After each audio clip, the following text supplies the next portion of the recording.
त्वमिना पिता वसो त्वं माता शतक्रतो बभूवित् अधाते सुम्नईमहे। ओम तद्विष्णु परमं पदं सदा पश्यन्ति सूर्या दिवीव चक्षुराततम्।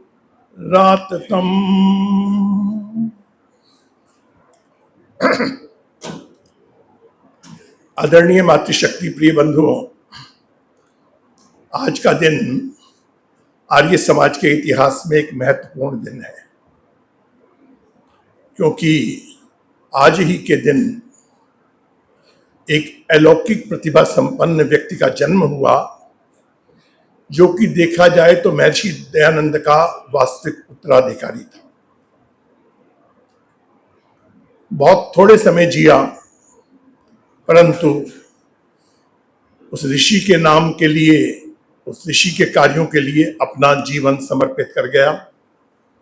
एक ऐसा व्यक्तित्व जिसकी प्रतिभा, जिसकी विशिष्टता का कोई सानी आज तक हुआ नहीं। बात कर रहे हैं हम पंडित गुरुदत्त विद्यार्थी की, जिनका आज से 162 वर्ष पूर्व आज ही के दिन जन्म हुआ मुल्तान में 26 अप्रैल 1864 को। उनके पिता एक फारसी के अध्यापक थे, एक शिक्षक थे, रामकृष्ण मेहता।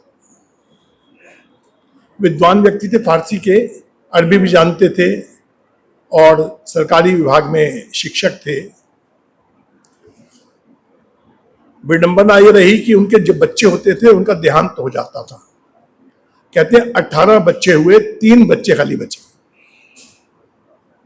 और उसमें एक अकेला बेटा था, ये गुरुदत्त, जिसका नाम उन्होंने उस समय श्रद्धा से किसी गुरु से उन्होंने प्रार्थना की होगी, उसके आशीर्वाद से हुआ, तो उसका नाम रखा गुरुदित्ता।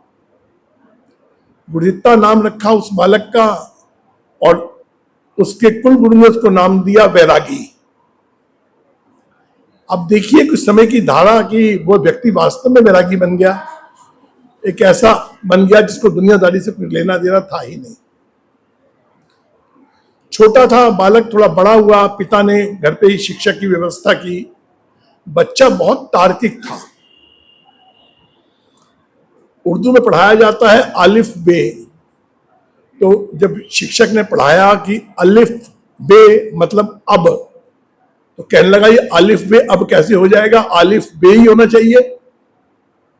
लेकिन उर्दू की जो वर्णमाला है वह ऐसी है कि उसके अंदर इसी तरह चलता है। तो पिता से उसने शिकायत की कि ये तो पंडित जी तो गलत पढ़ा रहे हैं। तो पिता ने कहा बेटा जैसा मास्टर जी पढ़ा रहे हैं वैसा पढ़ लो। उसके पश्चात पिता ने उन्हें इंग्लिश की शिक्षा दी घर पे ही। पिता इंग्लिश नहीं जानते थे। पिता ने इंग्लिश की शिक्षा देने के लिए इंग्लिश का स्पीकिंग जो कोर्स होता है, इंग्लिश स्पीकिंग कोर्स, वह किया और बच्चे को पढ़ाना आरंभ कर दिया। बच्चा विद्यालय में गया, मिडिल क्लास में गया। बच्चा बहुत ही मेधावी था। अगर यदि उसे 100 नंबर एक साथ लिख के दे दिए जाएं तो तुरंत उल्टा बिना देखे बोल लेता था। इतना मेधावी गुरुदत्त था कि जो लिख दिया उसका उल्टा हेडमास्टर के सामने ही, जो आदमी के इंस्पेक्शन वाले जो आते थे उनके सामने, वो बिल्कुल उल्टा मेज पे खड़े होकर उल्टा ही बोलता चला जाता था। इतना उसमें अद्भुत विधा थी उसके अंदर, उसका प्रभावशाली व्यक्तित्व था। और बचपन में जब वो पढ़ता था तो उसका एक मित्र थे चेतनानंद, वो मनुस्मृति पढ़ रहे थे। तो कहता है मनुस्मृति से कि क्या ये संस्कृत को उन्नत भाषा मानते थे उस समय वो, कि संस्कृत उन्नत भाषा है, संस्कृत में का पढ़ा हुआ कोई विद्वान नहीं हो सकता। तो कहते हैं चेतनानंद ये कैसी किताब पुस्तक पढ़ रहे हो, उन्नत भाषा की पुस्तकों का क्या उपयोग है।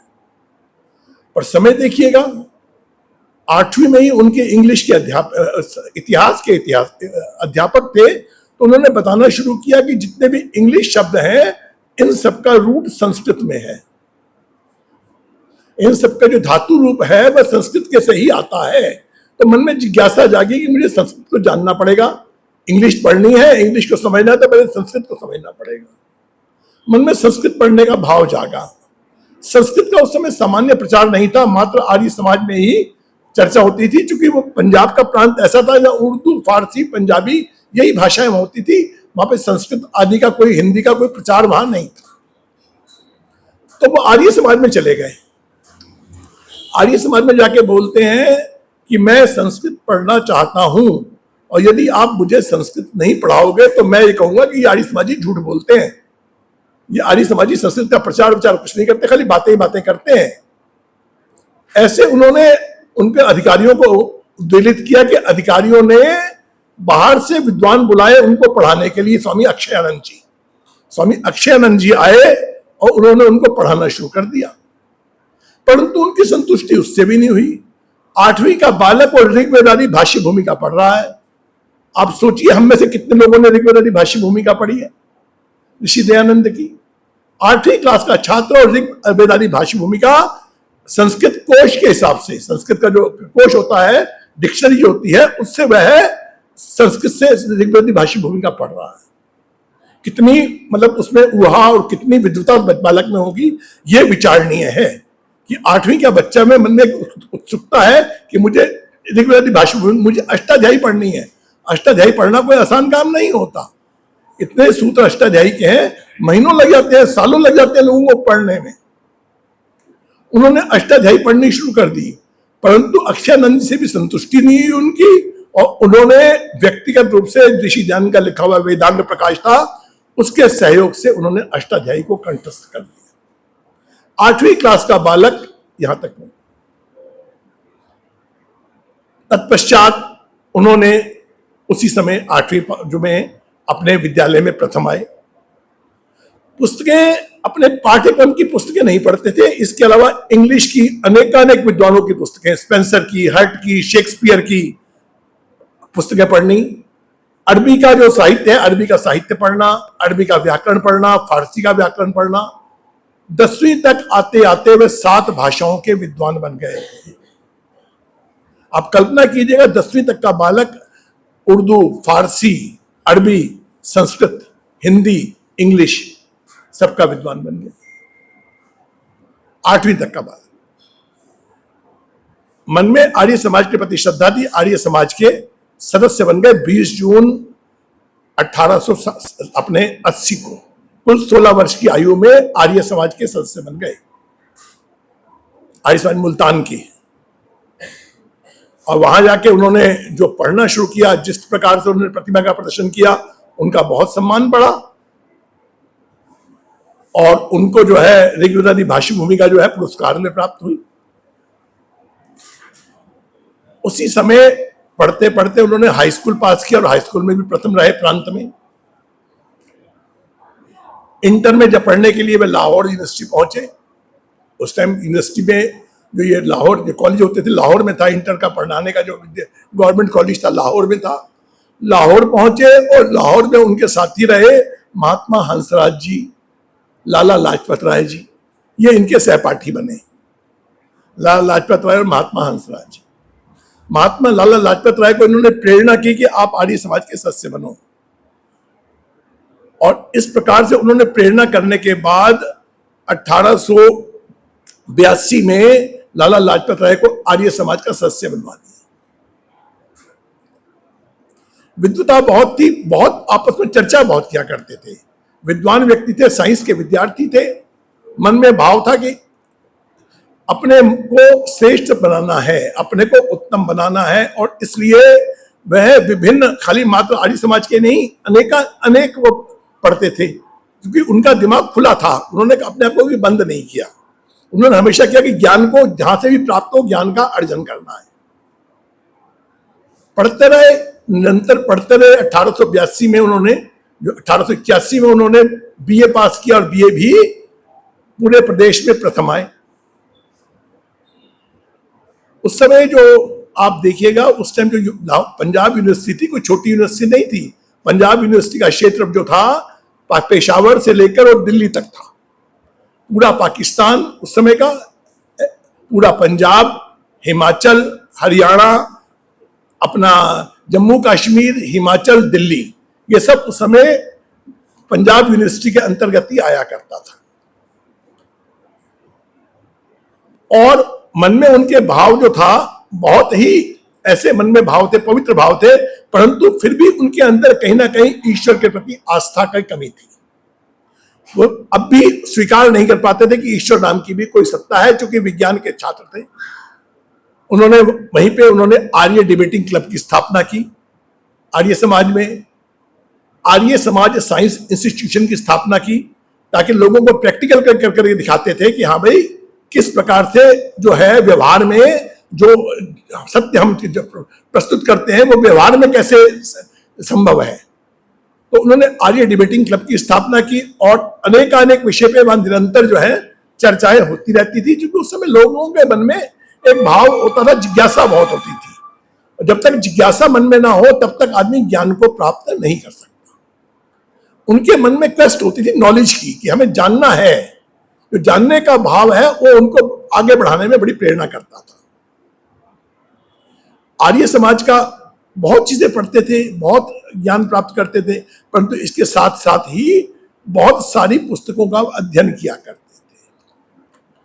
1883 में महर्षि स्वामी दयानंद जब को विष दिया गया, तो लाहौर ये समाचार पहुंचा कि स्वामी दयानंद को विष दे दिया गया है।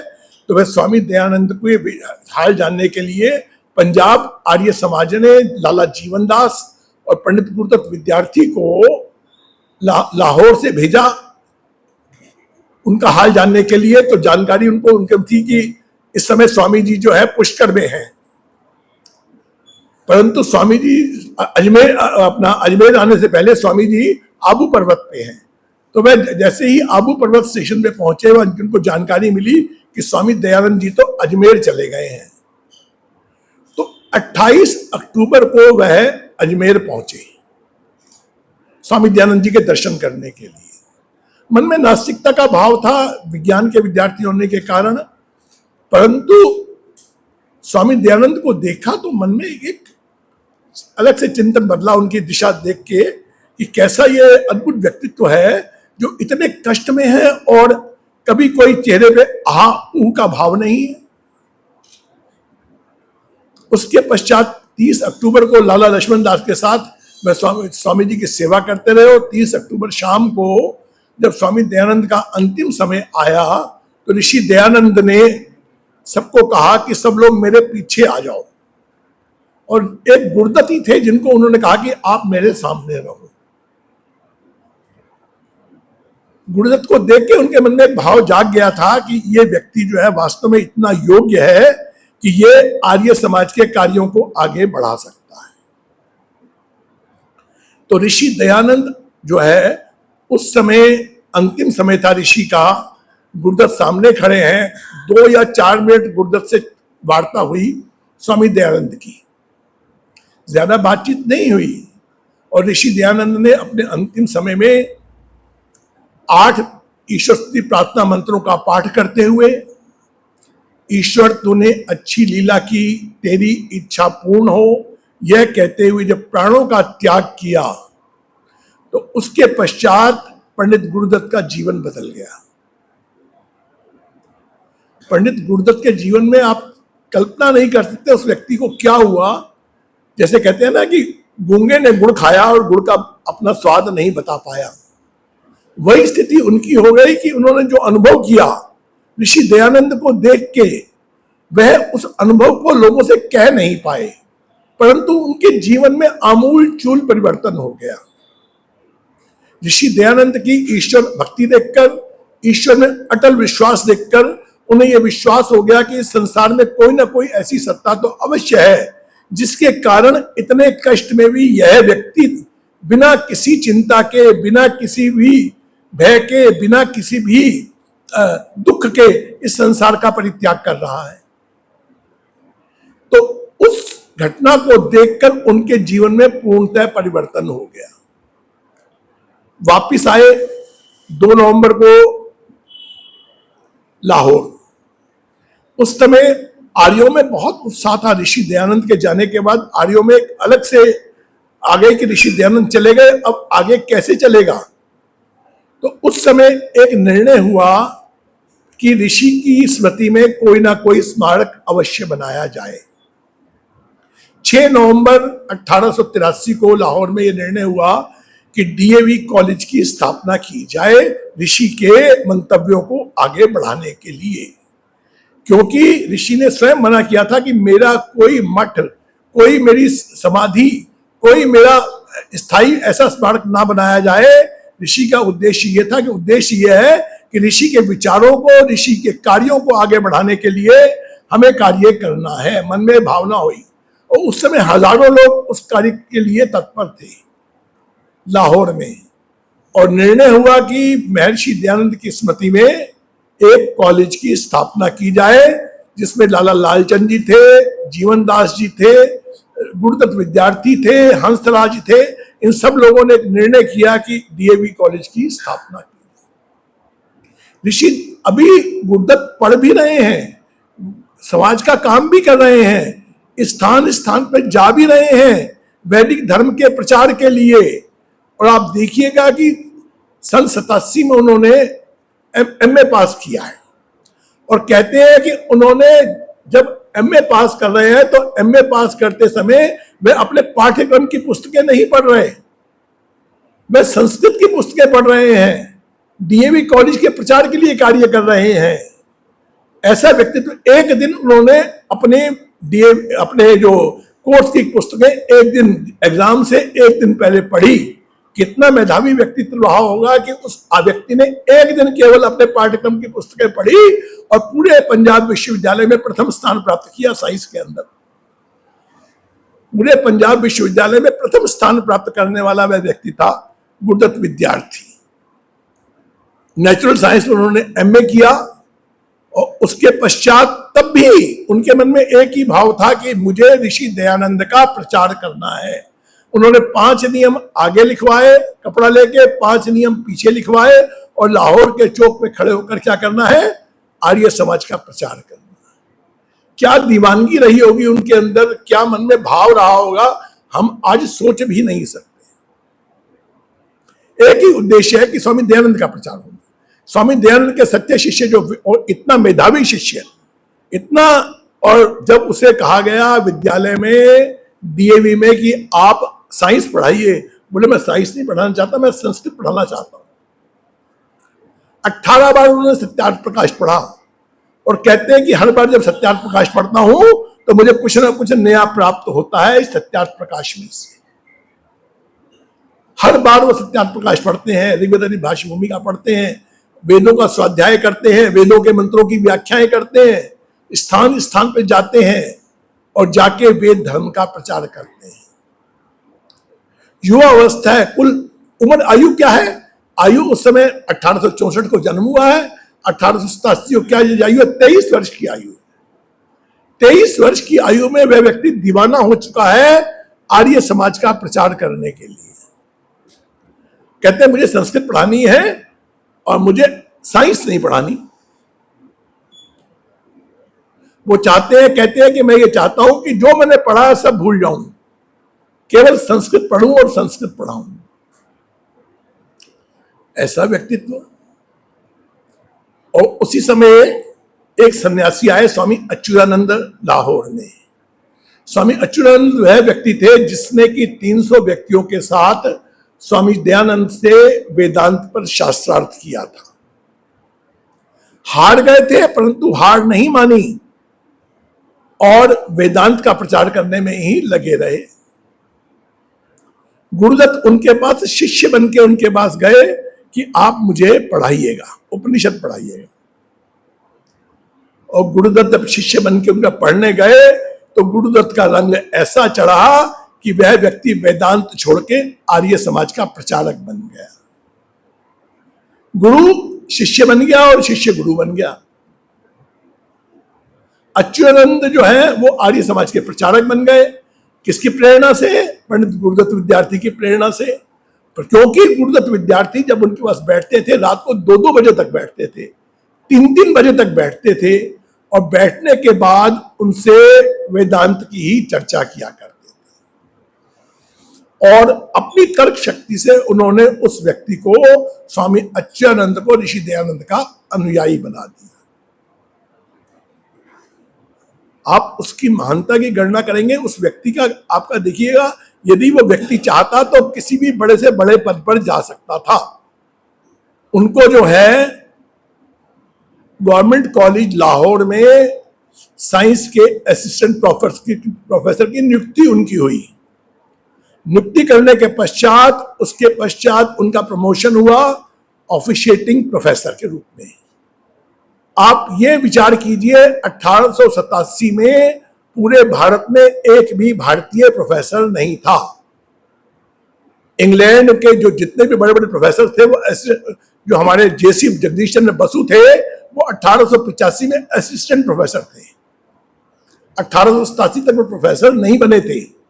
पीसी रॉय, जिनके नाम पर आज भी साइंस का बहुत बड़ा पुरस्कार चलता है, वह भी उस समय प्रोफेसर नहीं थे, परंतु गुरुदत्त विद्यार्थी को उस समय साइंस का प्रोफेसर नियुक्त किया गया।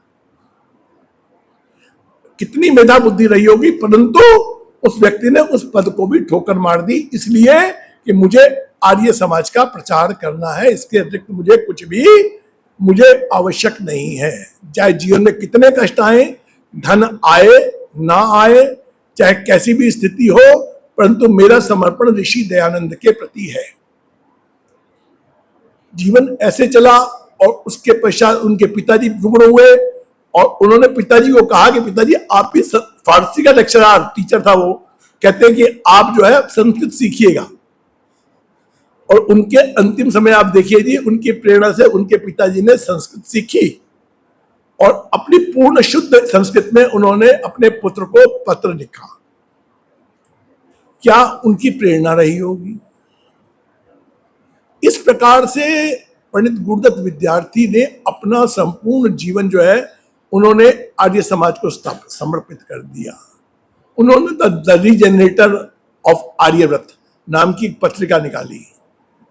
8वीं क्लास की किताब में जो मिडिल पास कर चुका है, तो वो लेख लिखता है द नेचर ऑफ कॉन्शियस, आत्मा का स्वरूप। आप देखिएगा कि 8वीं क्लास का बच्चा क्या आत्मा के स्वरूप पे कोई चर्चा कर सकता है कि आत्मा कैसी होती है?